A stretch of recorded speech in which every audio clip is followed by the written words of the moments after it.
अस्सलाम वालेकुम। मैं Hakim Shah, chairman all Karachi Tajir alliance, deputy convener Karachi Tajir action committee.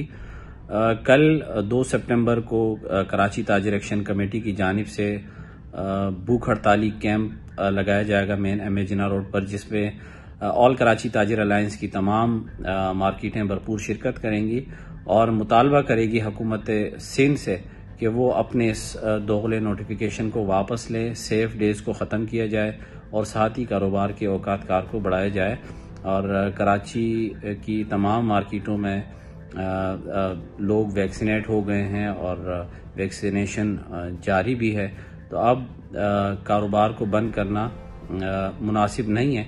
तो मैं कराची की तमाम ताजिर बरादरी से ये गुजारिश करूँगा कि कल all Karachi Tajir action committee की जानिब से लगाए गए भूख हड़ताली कैंप में भरपूर शिरकत करें। हुकूमत सिंध ने जो नोटिफिकेशन निकाला है कराची में रात 8 बजे कारोबार करने का और अंदरून सिंध जो है रात 10 बजे का, इसमें कराची वालों के हमारे तमाम ताजिरों ने जो है इसको इस तरह मुस्तरद किया है। हमें भी जो है रात 10 बजे तक का कारोबार करने की इजाज़त दी जाए और हफ्ते में जो है वो एक सेफ डे बनाया जाए।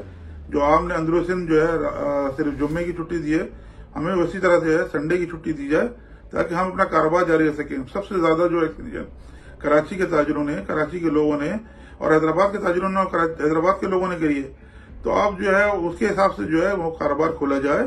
हम जो है बड़े तकलीफ में लोग हैं, हमारे दुकानदार जो किराया नहीं दे पा रहे हैं, जो अपने लोगों को जो है सैलरी दे नहीं पा रहे हैं और कम मुद्दत में, कम टाइम के वक्त और जो है कम दिनों में जो है वो कारोबार नहीं कर पा रहे हैं। तो हुकूमत से हम दरख्वास्त करते हैं कि जो है फौरन इस पे जो है एक्शन लेते हुए हमें रात 10 बजे तक का टाइम दिया जाए और हफ्ते में एक दिन जो है वो सेफ डे मनाया जाए।